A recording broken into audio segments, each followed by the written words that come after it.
All right. I am very, very honored to have a really wonderful young man, uh, Elijah Manley.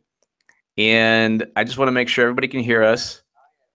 Oh, you know what? I have my bad. There's some feedback, and I actually okay. So let me get some on my end.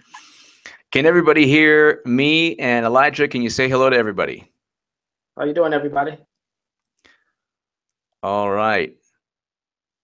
Okay, great. So everybody hears us, and Elijah, tell tell me a little bit, or tell everybody a little bit about yourself. You've accomplished so much. How old are you? I'm 18. I'm still trying to figure out how that is myself. Well, let me tell you, at 18, I didn't accomplish anything. So what you've accomplished is just unbelievable. So let's kind of just get some background in terms of some of the things that you've started, your activism, um, and I guess you started before you were 18. So how did it all begin? Well, I'm gonna start by saying I am a Black Lives Matter activist and organizer. I'm on the board of directors for the National Youth Rights Association, which is a children's or youth civil rights organization.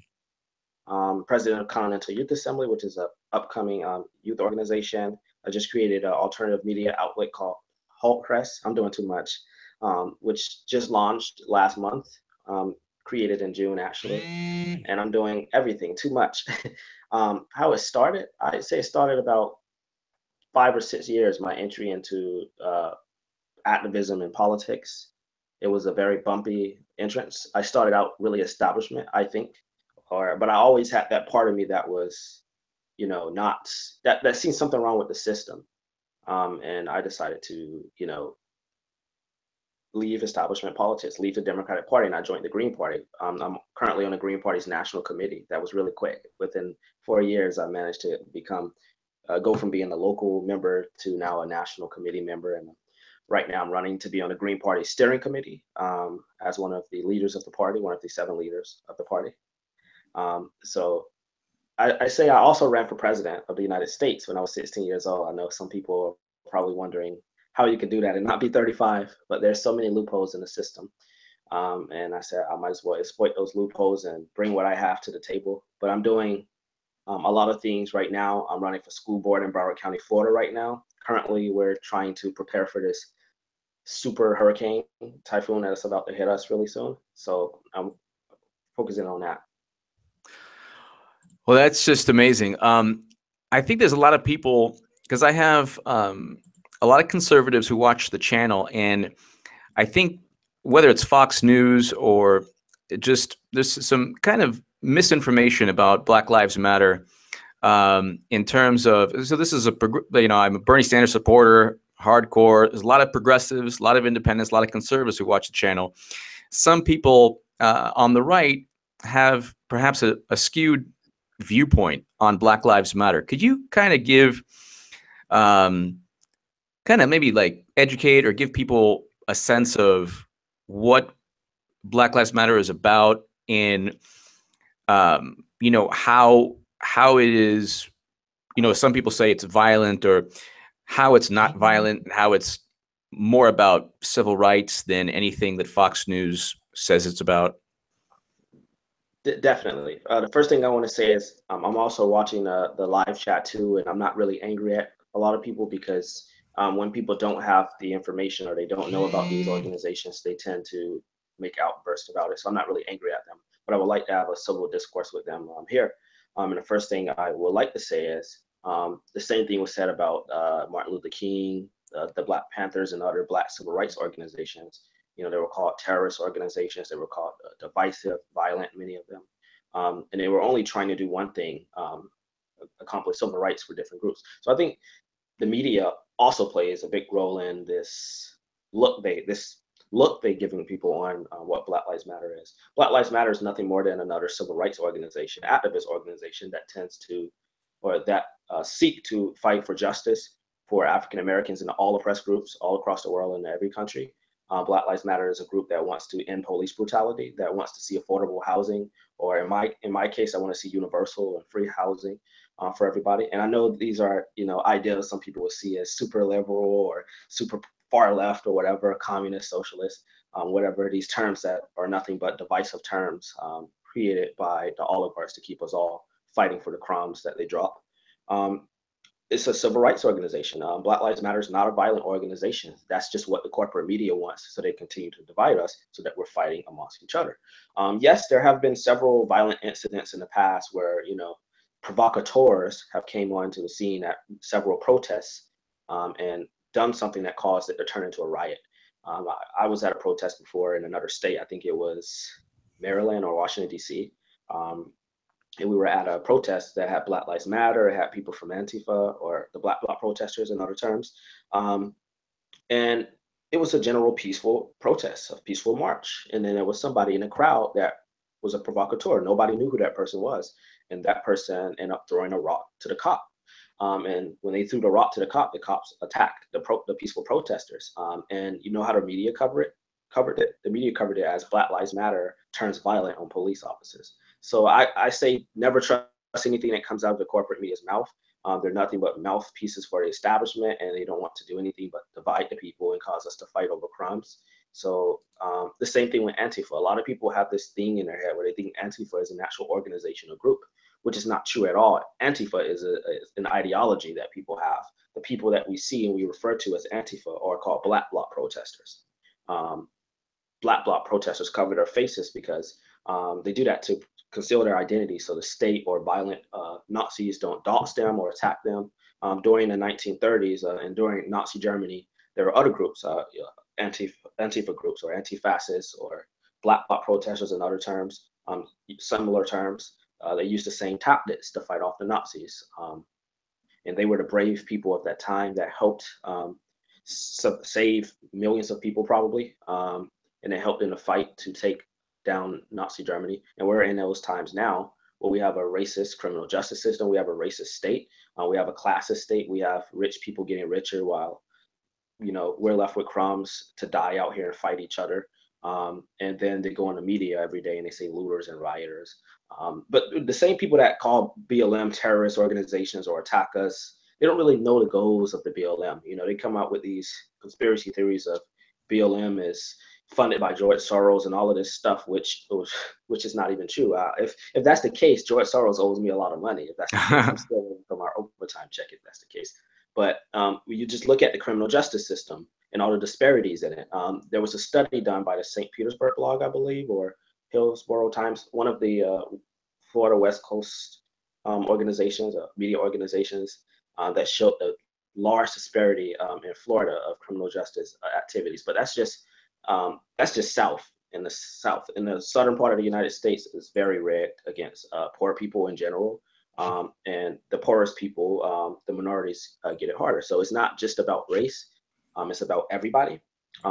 That's why down in Broward County, we're called the Black Lives Matter Alliance of Broward, because we're not just fighting for Black lives; we're fighting for our trans brothers and sisters, or those that are gender binary. We're fighting for also our white brothers and sisters who are poor and are also brutalized by the cops. This is not just a race issue, but we do want to point out the race issue. So when we say Black Lives Matter, we're not saying only Black Lives Matter. We're just pointing out a specific, our community struggles. I can't really speak for another community struggle. I can't really speak for the trans community. I can't really speak for any other community in their suffers because I don't know it as well as I know mine. So I hope people can understand that, and I hope, I'm here to answer any questions about that. I don't want to be an asshole and attack people about it. But no, you've done a wonderful job like explaining Black Lives Matter, and I think that it's probably best. The comment section is wonderful. I have a great comment section, but it kind of like the chat goes in all different directions sometimes. So it's probably best to you've explained things wonderfully.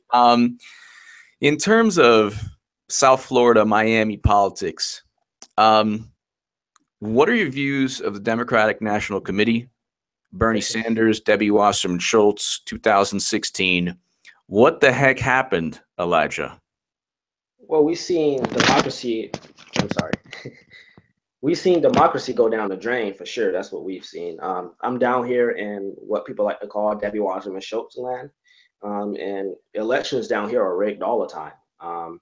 So I think the DNC is nothing more than a corrupt organization that's How, racketeering, that's involved in. how do they rig the elections in South Florida? Okay, well, I can give examples. The first thing is there's not enough poll watchers to go to these polls to monitor the election boards, the canvas boards that count the actual ballots that are cast in each and every election. The second thing is, we've seen this in Tim Canova's campaign, we've seen this in lots of other campaigns, numbers on the screen that's reported actually changing.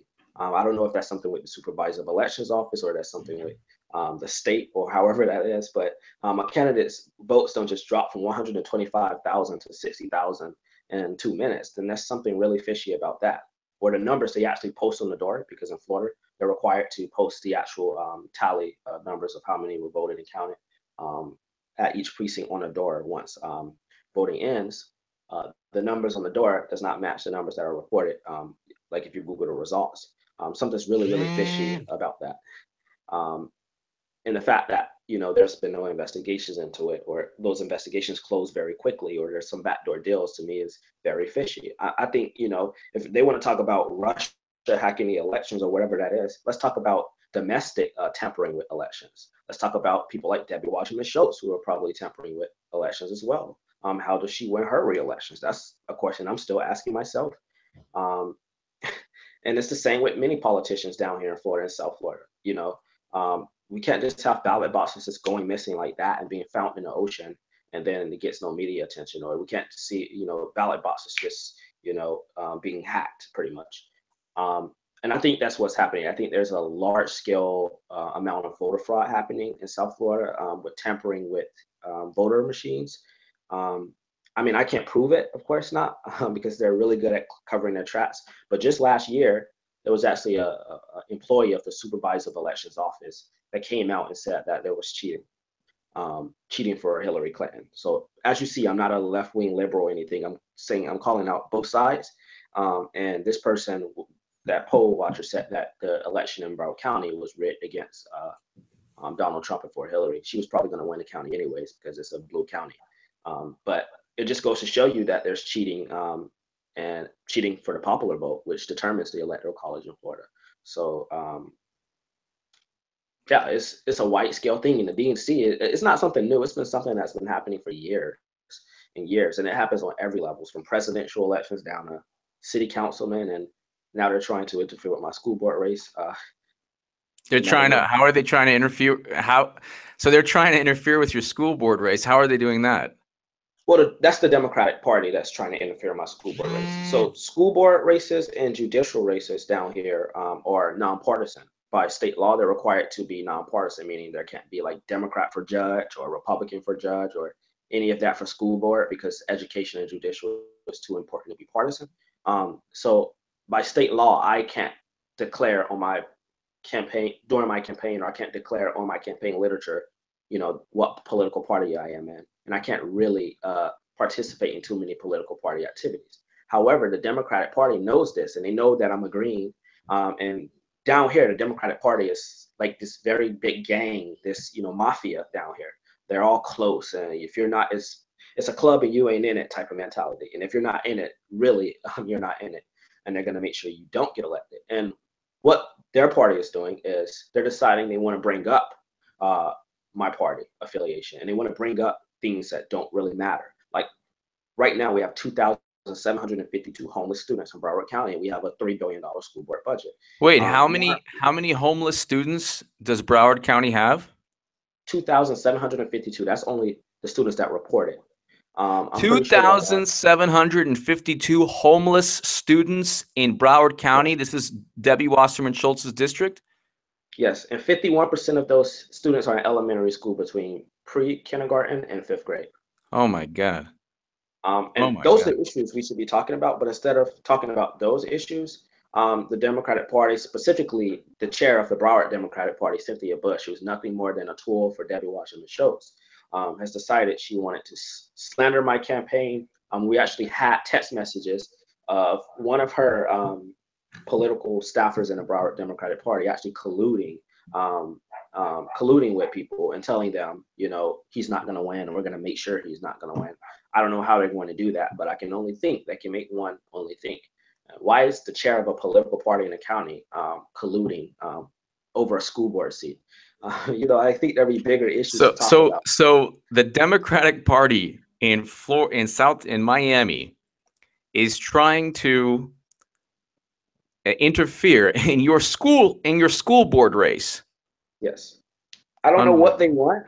I guess they want lower property taxes, which the school board determines, or they want special contracts because the school board has the largest budget and it's the largest employer in the county. So right now we have corrupt contracting in our school district, meaning these large companies come in, they bribe the school board members to give them multi-million dollar um, contracts. For example, the computer companies, the textbook companies, they lobby the school district to make sure their products come into our schools or placed into our schools. And they do that by making these large contributions to candidates' campaigns. And how they do it is the company donates the $1,000, individual contribution limit. Then they tell their CEO, their high officers and their staff and employees to also donate to that candidate's campaign. And that candidate easily raised $50,000, $100,000, some $200,000, $300,000. And they do that because these companies are telling them to do it, and they're giving them this money so that they can win their election and intimidating others. Um, it's just a big racketeering scheme. They want contracts. And I guess they don't want somebody on the school board that's going to talk about that or that's going to expose that. Two members of the Broward County School Board in the last 7 years have went to jail. Two Oh members, wow. one Wow. for outright bribery and one for corruption. Tell everybody the story where you were followed by somebody associated with Debbie Wasserman Schultz and the Democratic Party. Okay, so I'm pretty sure you all remember when Nancy Pelosi came down to South Florida with Debbie Wasserman Schultz, and I think Ted Deutsch was there. I'm not sure, but it was going to be a Nancy Pelosi, Debbie Wasserman Schultz event, and she came down to have a town hall about healthcare or one of those related issues. I don't know exactly what it was about. I know it was something really important to healthcare and equal rights for people. So that I wanted to go to that event like everybody else, and I waited 40 minutes in the sun to get in there, and I sat in the second row of the event. And sitting in the second row of the event, for like 30, maybe 15 to 30 minutes, talking to people I knew there before the Secret Service guy came over, and I seen a label pin. That's how I know it was a Secret Service. Because I guess all former House speakers, like Nancy Pelosi, get Secret Service, or especially I looked it up, and anytime there's multiple members of Congress meeting in one location, it has to be some type of special security. So, I was sitting there, and he approached. He was in a suit, and he approached me, and he told me, "Can you come with me, please?" And I'm still trying to figure out exactly why. But I got up and I complied, not to make a big scene. And I asked him what this was about. And he told me there were threats made against David Washington Schultz online. Still trying to figure out what exactly those threats were, or how they figured out there were going to be a threat to them. And they told me I was banned from the building, and I'm considered trespassing, and I must leave the property or I'll be arrested. And But they they said, had what? no. I mean, you didn't go ahead and they didn't have any messages from you or anything. No, I think what it was, I tweeted about Seth Rich while I was at the event, and like I guess that was what caused it. That was the only way they know, anything about me. It was a tweet to Debbie Washington Schultz about Seth Rich. Um, so after being escorted off the property by an officer, I asked the officer, "Where did you get this orders from?" And he said, "It was from whoever the Secret Service field officer guy is, and that I had to leave or I could be arrested." So I left. And I'm walking down the street away from the Pride Center, which is where the event was. And while I'm, walking down the street, I look back and I see a couple people like approaching me. So I keep walking because I'm also live while all of this was happening. I'm live.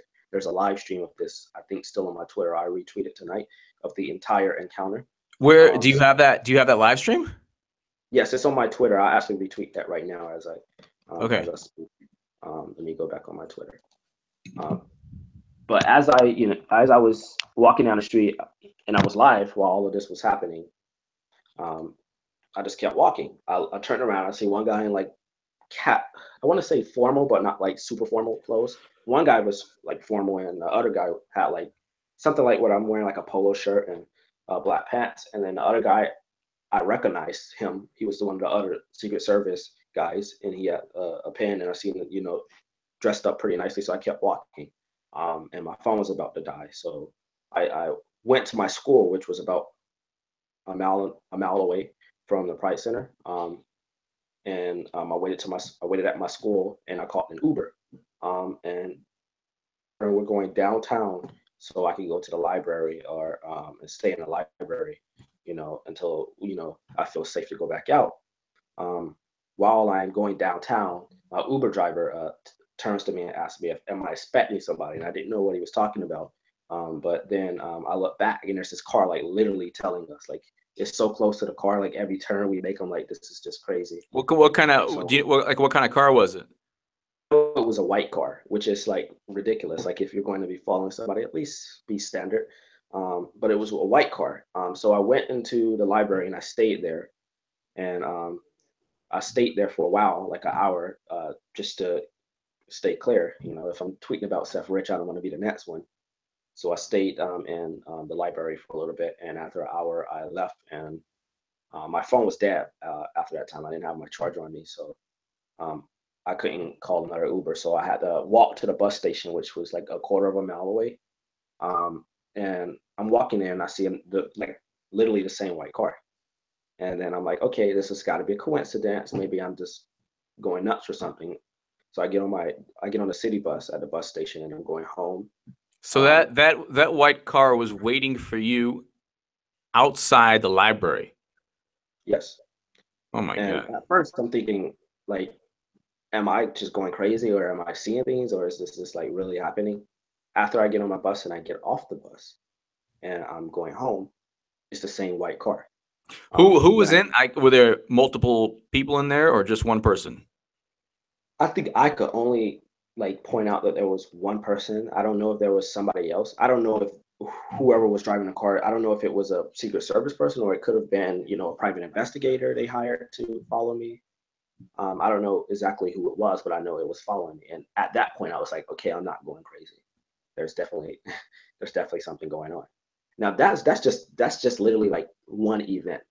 The following week, or I think it might have been the same like weekend, I'm going to one of my mentoring organizations, the 100 Black Men, which is a mentoring organization across the U.S. and the world, that mentors younger Black males, and gives them opportunities and scholarships for school and everything, as long as we go every Saturday. So I went that Saturday, and I'm sitting there, and one of my mentors pulled me to the side, somebody I trust and I know, and I go with them, and I step outside, and they told me they received a call from Washington, D.C., from Debbie Wasserman Schultz's office, telling them about what happened and talking about me. And I don't know too much of what was said, because they wouldn't tell me what was said or the name of the person in Wasserman Schultz's office that called them, but they told me there was a call, and they weren't really like angry at me or anything. They were just talking to me about it, like mentoring me about how to get out of those situations, and not to uh, not to stir the pot too much, because I was, just a graduate, and be careful. But at that point, I'm like, that's harassment. Why is a U.S. Congresswoman harassing an 18-year-old? I mean, you don't have anything better else to do. So Debbie Wasserman Schultz called your organization, organization that you were affiliated with, to complain that about a tweet about Seth Rich. Apparently, and about the event, which I was kicked out of too, which was pretty big. Like, most people in South Florida knew about it. Most of the Democratic Party activists, precinct leaders, candidates, a lot of people knew about that. And I guess the word got around. And she called the organization of mine to, I don't know what, tell me or something. I'm still trying to figure out why that was, and that's technically harassment. I'm not calling her office every day, trying to find out No, if that's she. definitely harassment, and I don't even know why Debbie Wasserman Schultz is in politics. Tim Canova should have won that race. And Debbie Wasserman Schultz not only was disgraced, we learned from the WikiLeaks DNC emails that she engaged in fraud, that she lied, that she deceived millions and millions of Bernie Sanders voters out of hundreds of millions of dollars. The DNC fraud lawsuit that Jared and Elizabeth Beck and Nico House waged against the DNC, the judge, although he dismissed it, we learned from Jared and Elizabeth and Nico that the fraud and the cheating took place. Even the judge says, yeah, well, it's a technicality, but the cheating and the fraud took place. And she's a disgraced politician. So I don't even, it says something about American politics that Debbie Wasserman Schultz is still in the limelight. What do you think, Elijah, of the future of the Democratic Party? I think the Democratic Party is dead, and it should be dead. And I'm saying that as somebody who used to be a Democrat and who used to actually believe in the Democrats, but actually, growing up and seeing that they're not actually fighting for anything or for anybody, and they shoot out platitudes like "we're not Trump" and "Trump's bad" and all of this stuff. I'm like, okay, well, what are you going to offer people? Nothing. I mean, they had the House for 4 years. They had the Senate at the same time as they had the House. They could have passed single payer healthcare. They could have passed all of these ideas they're coming out with now out of the blue. This what is it, better deal junk that they're coming out with. They could have passed all of this when they had Congress. They had the White House. They had the entire Congress, the House and the Senate, and they had a Supreme Court that really liked Obama apparently. So they could have that was their moment. That was their time in the spotlight. And what did they do? Nothing. And now they're coming back to us saying, "Oh, we're not Trump. We're not Trump." I don't care anymore. I'm not a Democrat. I'm not going back in that party ever. I think that party is dead. And pretty much, if they decide that they want to nominate somebody like Kamala Harris in 2020, that's even so putting another nail in the coffin. I do definitely see a rise of another third party, if not in 2020, in the next 15 to 20 years. I think the Democratic Party is failing, and what they're going to start doing is start throwing crumbs to people to get people to come back into their party. But they failed. I mean, they had somebody that could have beat Trump in the general election, but their message cannot be about beating Trump. Their message has to be about helping. And the worst thing I've seen them do so far, and I'm not complimenting people who voted for Trump, but I'm saying I'm not going to shit on and attack people who voted for Trump. I agree with you. What Hillary Clinton and the Democrats did was insult half of the country by calling them racist deplorables. And instead of doing that, she should have reached out to a lot. Not all of them were racist. A lot of them were working class whites, poor whites in the South and in the Rust Belt states. That many of them used to be Democrats. Many of them didn't. Some of them, it doesn't really matter their party. They were poor working class white people, and the Rust Belt states and the Southern states, whose jobs were shipped out of the country, whose wages were low, and even though Trump was probably lying to them, he at least act like he was pro-labor. Hillary couldn't even spit the words NTPP out of her mouth for a $15 minimum wage. She couldn't even say none of that. So of course those people voted for Trump, not because they wanted to, or they had somebody that at least fed them a little piece of bread, or some lip service. And many of those same people would have voted for Bernie Sanders. A lot of Democrats, if you look at the numbers, a lot of Democrats voted for Trump.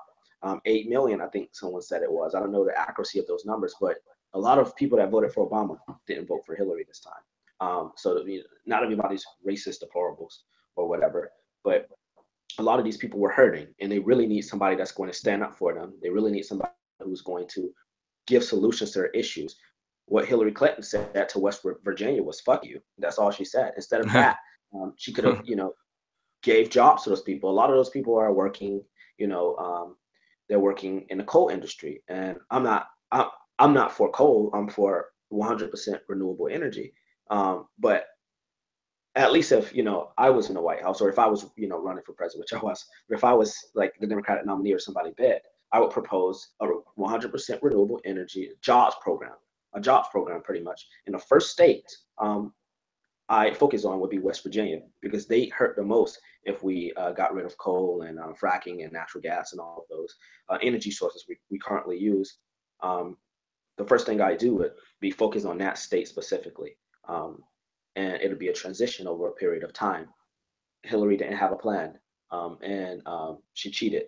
She cheated to lose, and now everybody that didn't vote for her was a deplorable racist KKK leader.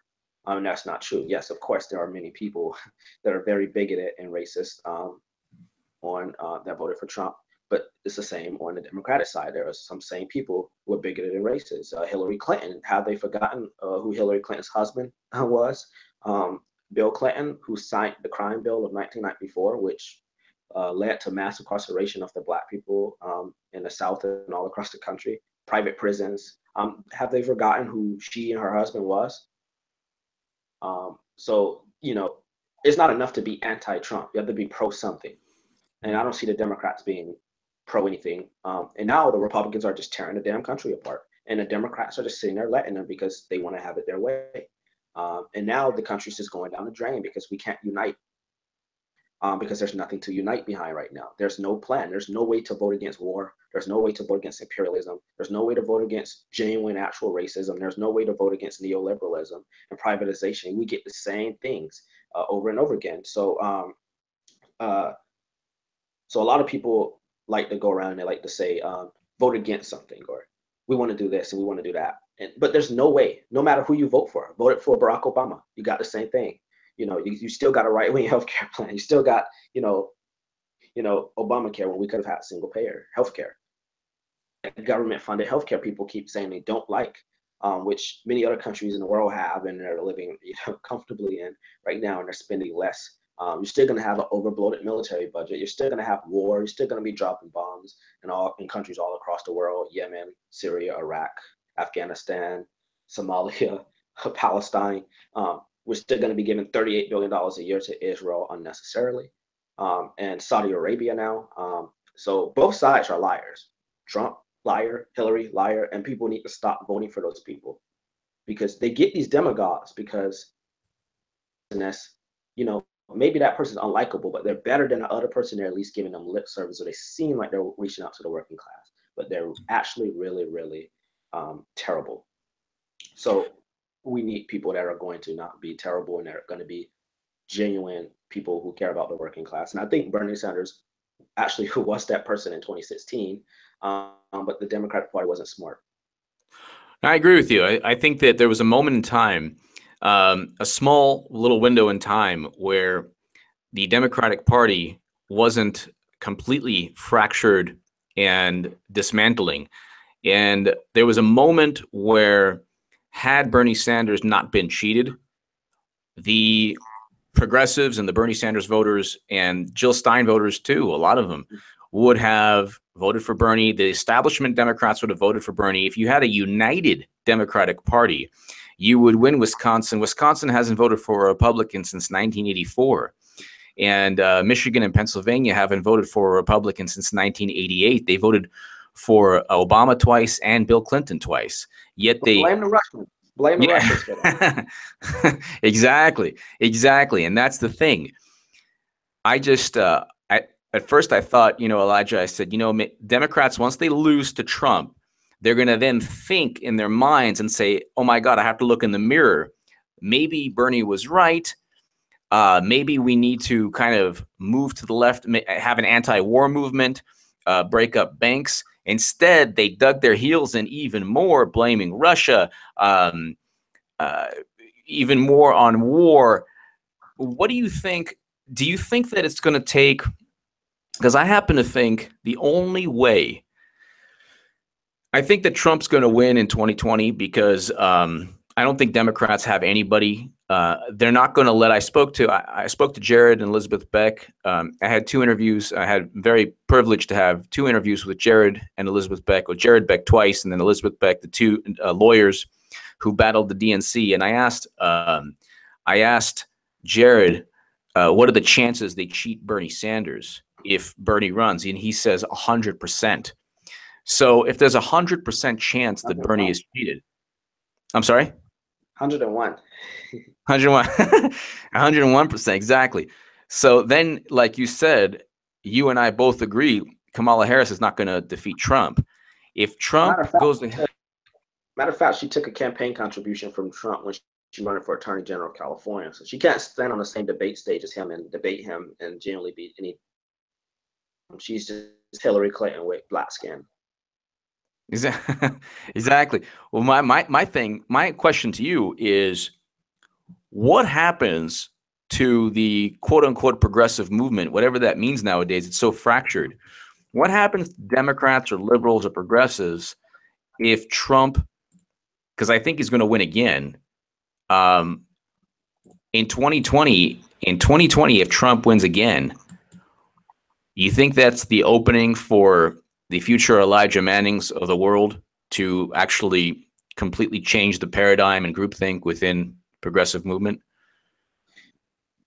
First, I want to say I think he's going to have two terms because I don't think the Democratic Party has learned their lesson. And even if they did, they don't have any time to implement it before 2020. They actually do, but they're not doing that. They came out with a better deal. And you know, it's the brain of a narcissistic sociopath to suggest that it's anybody but themselves for losing an election. If I lost an election and there was literally no cheating or no proof of any cheating, accept the results of the election. Okay. Yes, I was pretty pissed off. I'm going to tell the truth. On election night, when Hillary lost, I was partying and dancing about that. That Trump won. And, you know, those were two different candidates I didn't support at all. But it's already August and we're still talking about Russia. It's September, excuse me, even worse. Exactly. It's a year, Exactly. almost, and we're still talking about Russia. So I think when they lose again, and they probably will, there's no doubt that they will lose again because their own base is leaving them. And I can tell you there has been a surge and increase in amount of registered voters in the Green Party since November. And if they lose again, and I don't think they're going to listen or they're going to learn then. They're still going to try to throw crumbs at people because it's just their anatomy. They're corrupted by money, and the money is never going to listen. They're going to try to throw some crumbs to keep people, Yeah, listening to. I agree. I agree. But I think progressives are going to have to move to third party. Of course, I'm a Green, so I encourage people to join the Green Party. We have a little work to do ourselves, but it's a genuine political party that's going to at least listen to its base. And if it doesn't listen to its base, as we see this summer, the Greens, we take our party, we make our party listen to us. We make them listen to us. We don't have one chair of our party. We have a steering committee of 7 co-chairs elected by the national committee. Um, so, and I know there's two things I've seen in the chat box um, that people were saying. One person asked, "What did Trump lie about?" What I meant by that was when I was talking about poor working class people that voted for Trump, I meant he lied to them. Yes, he got rid of the TPP, but no, he's not bringing those jobs back. Increasing the wages, no, he's not actually pro-labor. That was just a lie to get votes. Maybe he actually genuinely believed that stuff, but no, he's not going to implement those policies at all, and we see that. And then another person's, said something about Obama's legacy. Um, I genuinely think Obama doesn't have a legacy. The legacy of Barack Obama is war, genocide, more bombs, screwing over the country, lying, deceiving, you know. And I'm saying these things as somebody who genuinely really was excited when I was very young when Barack Obama won his first election in 2008. I was 9 years old in 2008. And I remember he was about to give his victory speech. And I remember that scene too. And I cried, and I don't even know why I cried until they explained to me he was the first African American president.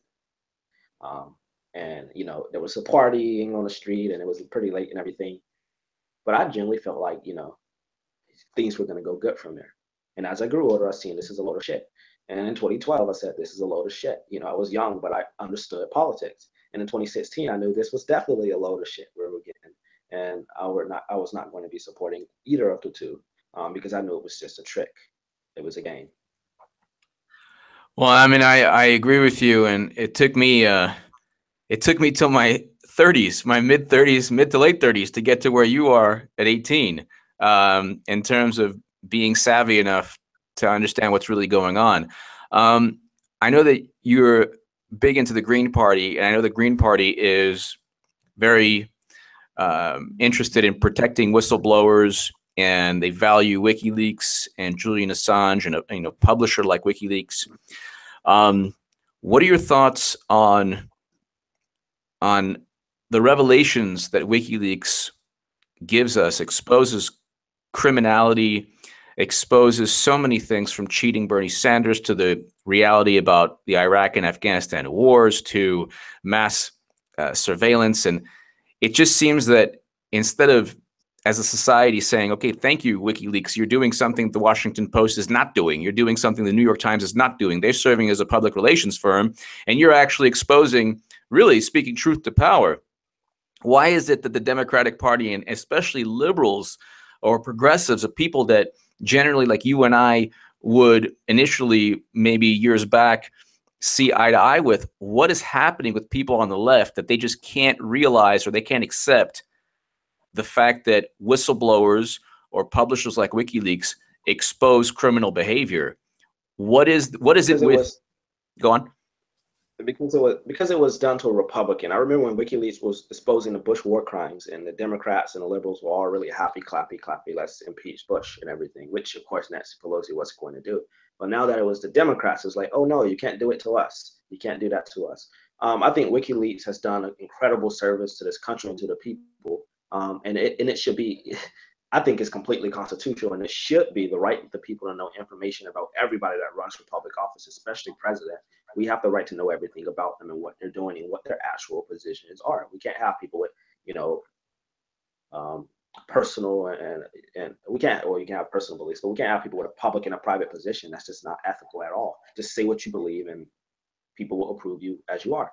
Um, I mean, I've read everything from the emails to Vault 7, the revelations of Vault 7 in the surveillance state. And this is some really chilling stuff. And it has shown me that we don't actually have a democracy in the United States. And it pretty much confirmed everything we ever knew already. It wasn't like most of it only confirmed details of many things. A lot of this stuff, like I knew the Democratic Party was corrupt as hell. WikiLeaks confirmed it, and it gave us information we desired to know. Vault 7, that confirmed a lot of things I already felt about this government and the surveillance state.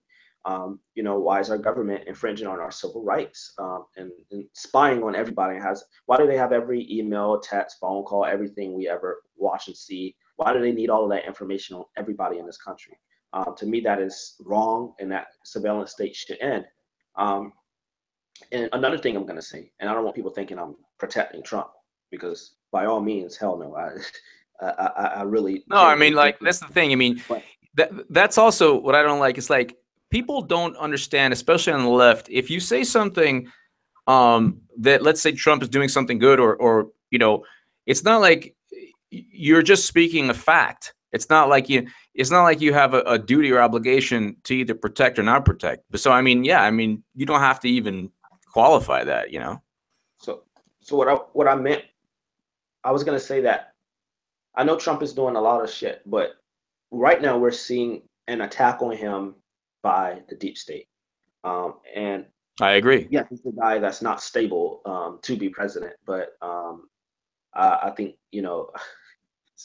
I, he's not stable at all to be president. Neither was Hillary. So we're stuck with the situation. But I do think he is being exploited by the deep state. No matter how shitty a leader of a country is, it is never a good idea to allow the deep state to get their way. Because usually the replacement for that person, however they get rid of that person, whether it's assassination or as impeachment, or however they decide to do that to sabotage a incumbent elected president of the United States, it's never a good idea to allow the deep state to do that to people. And I say this because there's a lot of propaganda going around, saying things like, especially this Russia stuff. That's all propaganda. And Trump did run on a very anti-war, kind of, sort of, better than Hillary, anti-war platform. Um, and that just suddenly went down the drain. And now he has a military general running his White House, firing everybody. And now he's, forced to stay in, I think it's forced to stay in Afghanistan and everything. So I'm not trying to be, a lot of people say conspiracy theory, everything, but no, I actually generally think the deep state gets their way in everything. And this has been stuff that's been proven by General Smedley Butler, That's and right. his Yeah. revelation, other like actual generals, stuff by Edward Snowden, Julian Assange, and WikiLeaks, people who actually worked in the CIA leaking things.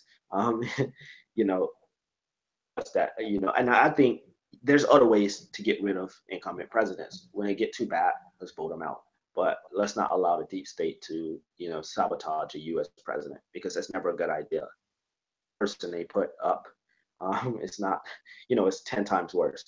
And I agree 100% with you. We didn't elect the CIA or the NSA or the FBI to decide the future of our country. And I agree 100% with you. When people say, "Oh, conspiracy, deep state," these are the same people that said, "Oh, look at the data. This is 538." Nate Silver said, "Trump won't be GOP nominee. It's all the math. Look at the math." Right.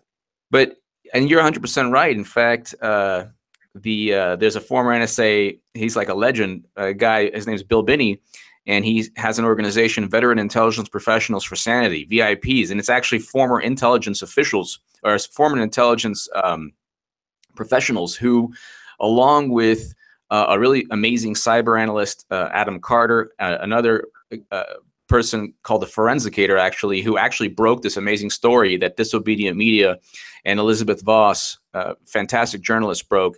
And they looked at the download speeds from the Guccifer 2.0 fabrication. That was like a completely DNC CrowdStrike fabricated person entity. And they said that the alleged Russian files had to have been copied locally, not hacked from Russia. And there's literally no evidence of the DNC never gave its computer servers to the FBI. How do you think, Elijah, if the DNC never gave its computer servers to the FBI, how on earth are they getting away with this like blatant nonsense? The DNC is full of shit, and they know they're lying. And I think most of the country now understand and knows they're lying. But they rely on that loud minority to push this conspiracy theory. And they want to talk about conspiracy theory. This is all a big conspiracy theory. This whole Russian hack the elections thing is a big conspiracy theory. I mean, if it's so true, why didn't they turn their servers over to the FBI, the Federal Bureau of Investigation, under Barack Obama to investigate the servers? Barack Obama's Secretary of Homeland Security, Jed Johnson, actually communicated with Debbie Wasserman Schultz and the DNC during that request, and even provided the opportunity for there to be inspections. Why didn't she turn it over to a Barack Obama, cabinet member to conduct this investigation? Instead, they turned it over to CrowdStrike, which is full of shit. So I cannot believe anything that will ever come out of the mouth of the DNC ever again. They're lying, and they would rather start a war over something, than just admitting we lost the election. Let's try it. I know that's an amazing point, because they would rather have a renewed Cold War. They would rather have a confrontation with Russia than actually say, look, we lost because we didn't focus on policies. We cheated for the worst candidate in history. But like you said, they would rather like push this insane narrative that could lead to war. How much do you think, like, because you know a lot about South Florida politics, Miami politics, what role do you see like Wall Street money, donors? Because I think right now the Democratic Party is actually just speaking to like directly to its donors. They don't care about the people at all. They just want money. And I think that they pocket a lot of the money in very creative ways. Do you think that's taking place? Do you think that there's like a trickle down of where people are actually just pocketing money? Oh yeah. I think the Democratic Party, one of the things that is going on is if you look at their expenditures through the FEC, a lot of that money goes to salaries and travel expenses, and they pay. And if you also look deeper, you see they're paying companies contracts, or contracts with companies, and the same companies they're giving contracts to are some of the same companies they were once on a board of directors for, or that one of them own that company. They own that company, or they're on a board of directors for that company, or that same company donated to their campaign. It's a big racketeering scheme. That's why a lot of them, when they leave leadership positions in the Democratic Party, or they leave office, elected office, they end up working at big companies. And they end up working at big companies all because those big companies don't just come to a United States congressman who is retiring and say, hey, you want a job on our board of directors, a $500,000 a year job? No. They made them pay for that. And they make them pay for that by bribing them, by introducing legislation in favor of the corporatists who want it. And that's going on in South Florida too. definitely the school board is a 100% example of that. Two already went to jail for corruption, and those were all Democrats.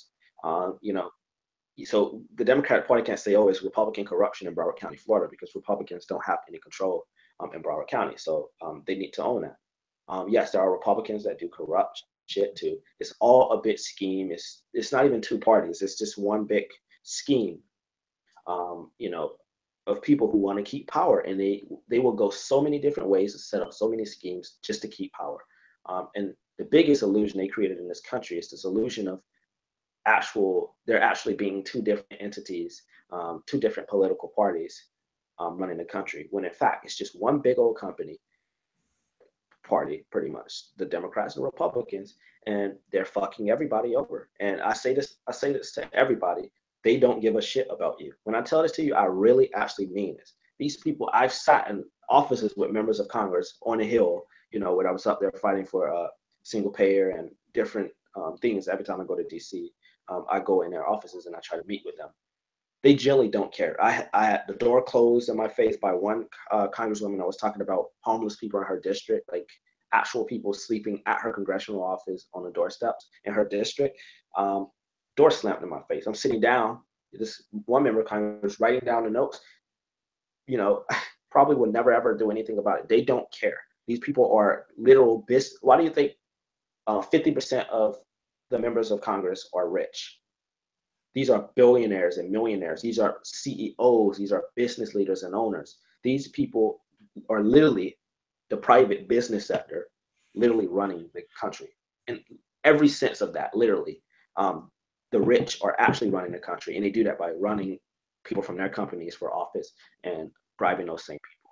They don't care about you. If they cared about you, they make sure everybody in this country has healthcare as a right, the basic thing. They make sure there's no homeless kids on the streets. I don't see how that is a super left ideology. I don't see Yeah. how that is, you know, communist to some people. That's just, you know, basic. No child should be living on the street, no matter if their parents can afford it or not, no matter what the personal responsibility or whatever it is. No child should be sleeping on the street, and nobody should be stabbed. How many children again are living on the street in Debbie Wasserman Schultz's district in Florida? 2,752. Oh my God. That's Her like, office hasn't reached out to me to see what we can do about this. I just And don't, it's all yeah. I mean, you know, when you see all this corruption, Elijah, and you're 18 years old and you're starting in politics, do you want to, is this what you want? Do you want to run for office? yes.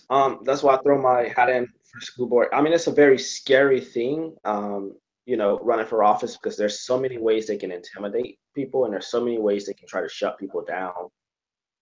And you know, it's scary. It's really scary. But I can't sit around and do anything about it, because it's going to catch up with me. And our generation really has to take the steps. I like to tell people this.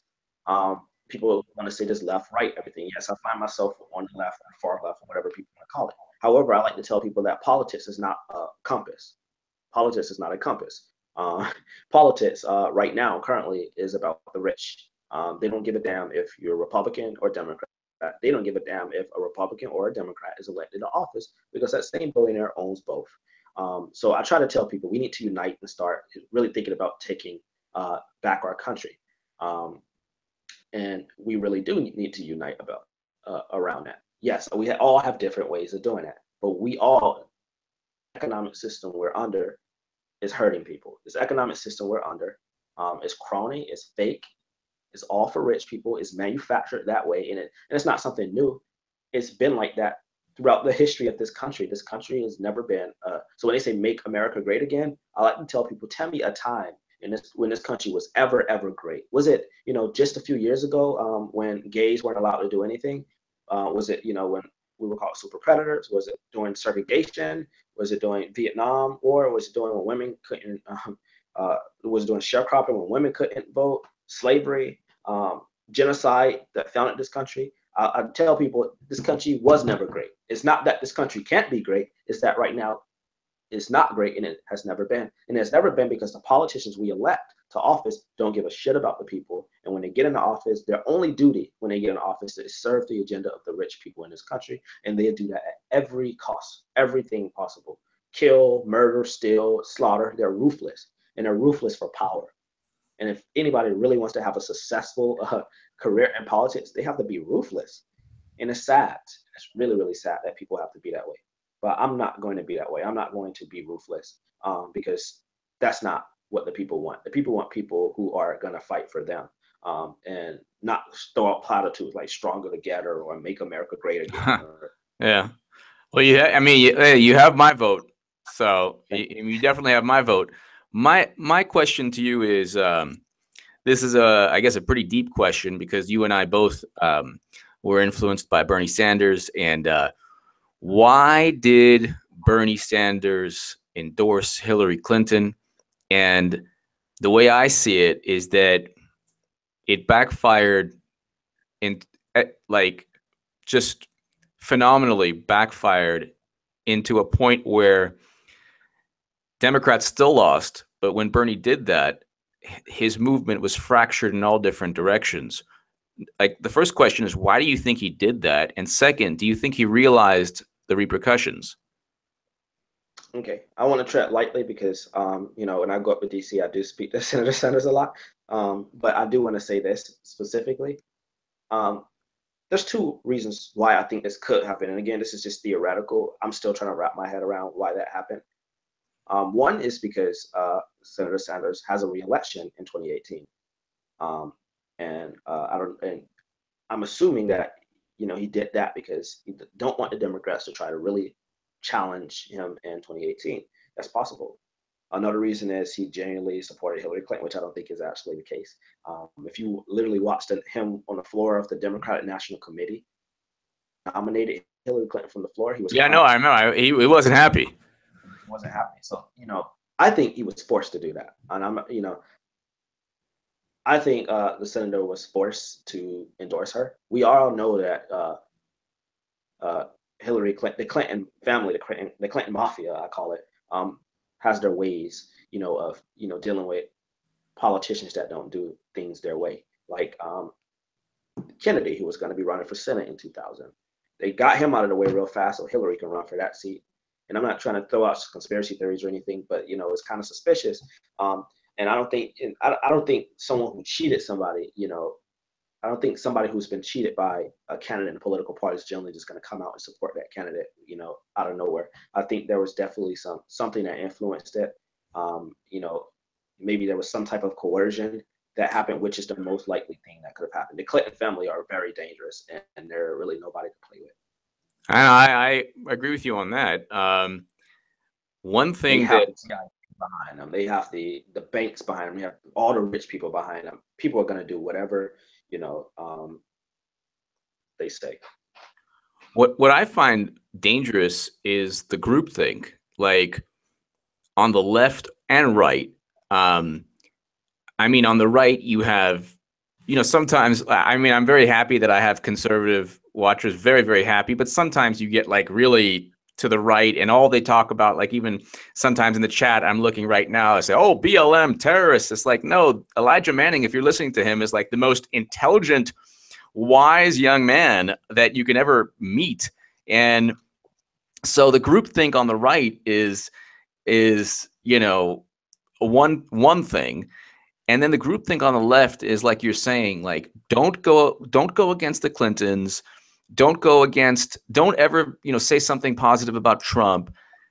How do we break the groupthink?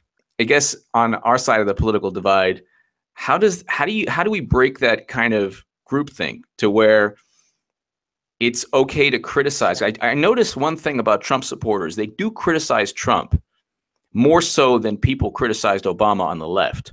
How does that happen to where you're not attacked by the left for criticizing the DNC or the Democratic Party? So people got to learn how to think independently, and that's a big problem right now.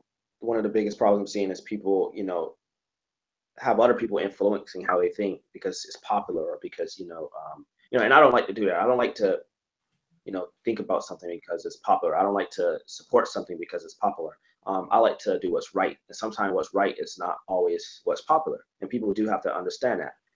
Now, yes, I do succumb to the pressures of people on the left because I am on the left, and I do want to be involved in those circles, of course. But I'm also not an idiot, and I also know I have to be realistic, and I have to call out some of the strongest organizations on the left. Um, I personally don't consider the Democratic Party to be on the left. They're like center right. Um, but since they claim to be on the left, um, I see a lot of leftists afraid to criticize the Democratic Party, and it's because many of them don't know. Some people just generally don't know. And the way we have to get rid of that is educating people and having people, instead of looking at these personalities and, oh, this person this, and yeah, I love this person, and Obama's nice and charming, he speaks well, and he gets on TV and he says things nicely. Instead of doing that, we need to look at policy.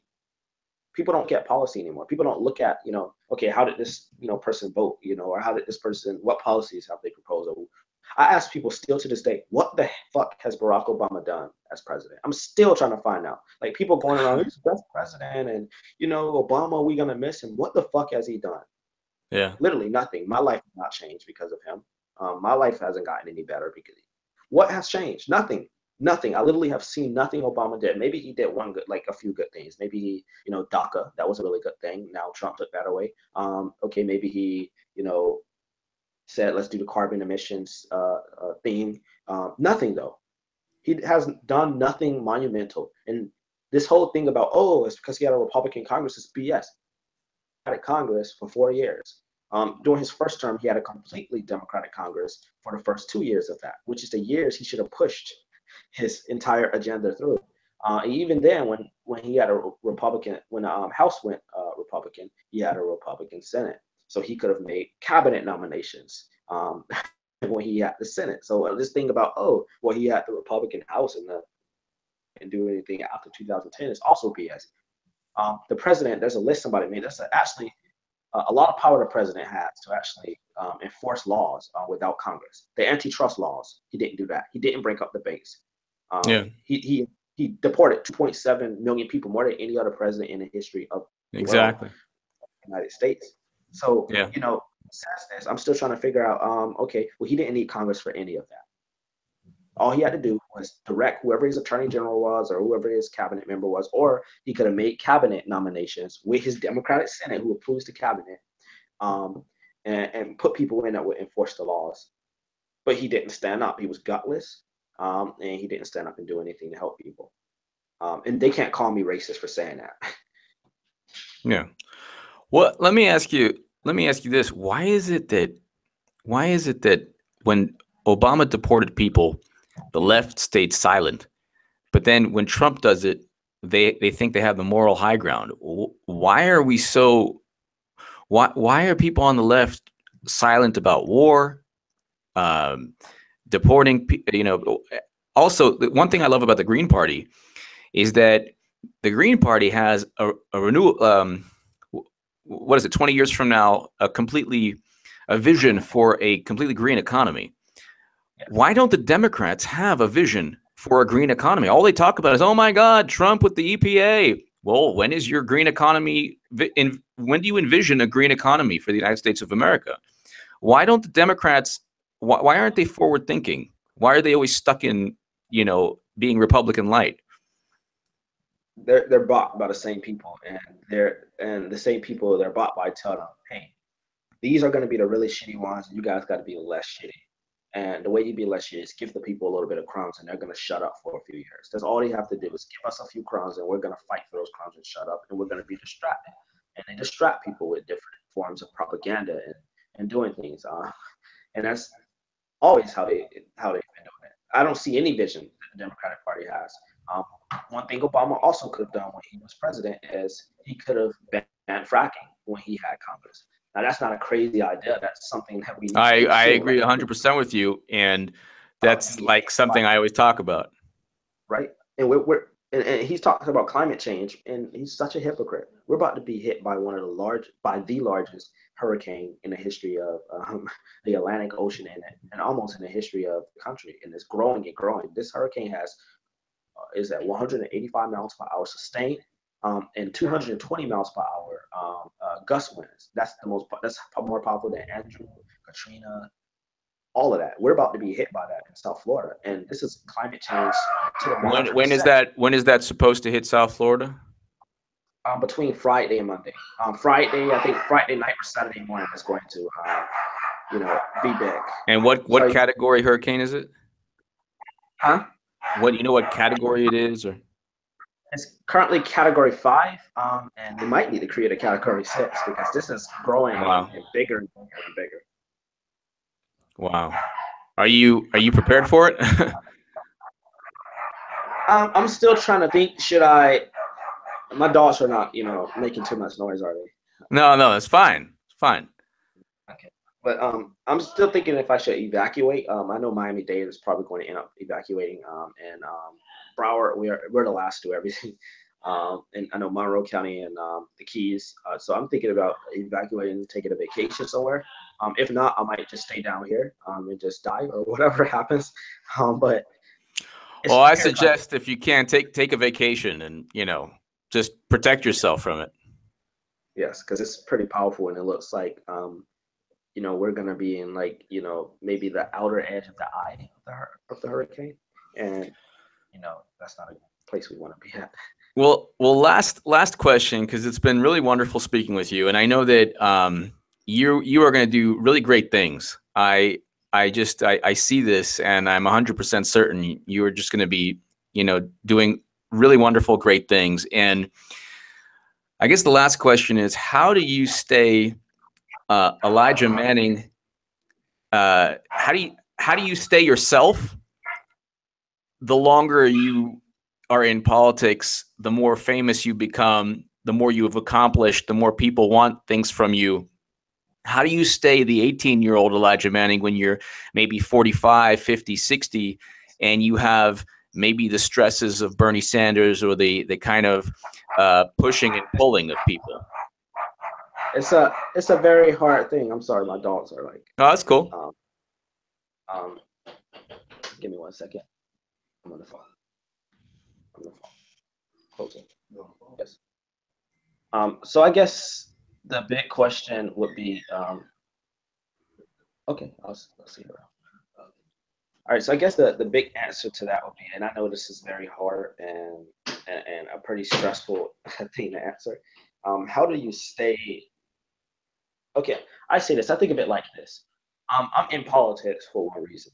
I'm in it because I want people's lives to get better. I'm in it because I have an agenda, and the agenda is the same agenda as what the American people want. And I have my views and everything. So when I'm in politics, there's going to be a lot of pressure. There's going to be a lot of attacks. There's going to be attacks from everywhere. There's going to be people who call me violent terrorist. There's going to be people, who says, I'm a commie or whatever. They can call me whatever they want. I know what I am. I know what I'm here for, and I know what I'm standing for. And that's why I've decided not to take corporate money and not to sit down with CEOs and discuss any policy in this campaign or in any campaign. And yes, that is going to become harder and harder as time goes by. But I'd rather be the guy with principle and lose an election than be the guy with no principle and win the election for power. Um, so I hope to be an even better person than I am now, as I grow. And I hope to literally, as time goes by, as the decades go by, and as I hopefully further my political career in public or whatever sector I'm in, um, that I actually make people's lives better and actually awaken people and help them understand. Yeah, I'm telling people now there's going to be ups and downs in my career too. In every politician's career, there's ups and downs. But I know who I am. I have a base of people that know who I am too, and they know what we're trying to do, and that we generally care about the people. Otherwise, I'd be out there trying to make $100 million right now. I'd be out there trying to, be wealthy, rich, completely famous and everything. I'm just trying to get a political career started, because I think I can help. And to me, it's not all about winning. It's not all about myself. It's not all about my own personal agenda, but it's definitely about helping people. My mother lost her voting rights over something she didn't do over 20 years ago. um, about 4 to 5 years ago, I had my virtue as a human being stolen away from me by an individual. So I know what it means to hurt, is to not have any money, And I don't think I'm ever going to forget that. So I'm not going to ever be a Hillary Clinton. I can tell people that right now, or a Barack Obama.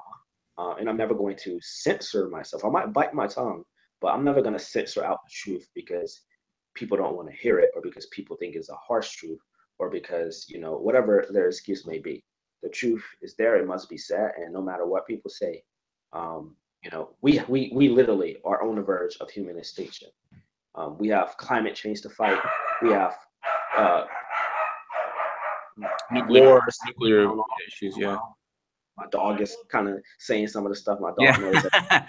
Yeah. It is a But I do want to say these are issues that are impacting us right now. Climate change, or our state, South Florida, where I live at, is not going to survive climate change. This might be the end. This might just be the beginning. We have war. We have all of these different agendas. We really need to have a united front of people here on the left and all across the political spectrum. I've talked to Republicans, who stated, I think wages should be high. We should be ending war. So I'm not going to make a blanket statement that all people on the right are dumb idiots. I don't think that's the case. Um, we have to unite now. We have to be strict, and we have to be fast, and we have to remember our agenda and not let our personalities fight or conflict, because it's all the time. It's always a personality conflict that causes movements to fail, or things we're trying to do to fail. It's personality conflicts. Somebody doesn't like somebody because of whatever. But we have to, BS and see exactly what we're doing and why it's important, what the big picture is. The big picture is saving our planet. Um, the big picture is saving our species, saving this world, ending war. Here in our country, to better our economy, I have so many good ideas for this country. I have such a good, and they can call my vision a pipe dream, like Hillary Clinton wrote in her book. They can call what we believe in as cuckoo puffs, or loony, or crazy, or pie in the sky, whatever term they want to use. They can call it all they want. But yes, I do believe in public schools. I tell them that. I do believe in workers' rights. I do believe in ending climate change. I do believe in that housing should be a basic human right in this country. So shall be healthcare. And our people, that's what this country was supposed to be, right? That's the greatness that they're saying they want to restore this country to, is we the people, like the general welfare of the people. It is the job of the government to provide for the people, and not for the rich people, not give them tax breaks and bailouts, not bomb other countries, not invest money into things we don't need. Nobody knows why we have nearly $1 trillion in our military budget. We should be spending money, right now, eradicating. Why am I going down the street? Why do I see any homelessness? Why do I see, I had a vet walk up to me the other day and ask for money. And I asked him, why are you out on the street? You're a veteran, you yeah. definitely on the street. And this was not just like an older veteran. This was a young guy too. And a lot of people say, oh, he has drug problems, and drive by him and disrespect. I'm saying that's a human being, people. That's a fucking human being. I don't care what problems they have. I don't care if they're on crack. I don't care what it is they're on. Those people have been traumatized thanks to this country. This country has used many of these people and thrown them away, and now they're on drugs. Yes, okay, they're human beings, and they shouldn't be sanctioned to suffer because of a life choice they have made. Everybody makes mistakes. I made life choices. We made. Nobody should be living out on the street and during a hurricane. Better yet, during any time. So we have a head. We need everybody's hands on that.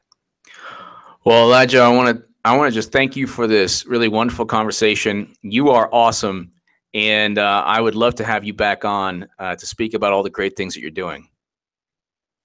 Thank you. I'd love to be back on soon. I'm doing a lot of things. I have a lot of projects going on. I'm trying to further this political career I'm trying to do. I put people first, and not, too much of my own political aspirations. This is how you know a politician or anybody is kind of sketchy. When they first put their political aspirations before the good things they're trying to do, then they're really fishy. Absolutely. I agree with you. Well, I will definitely be reaching out again. Keep me informed of all the great things you're doing. And Elijah, just thank you so much for this fantastic conversation. No problem. Thank you too.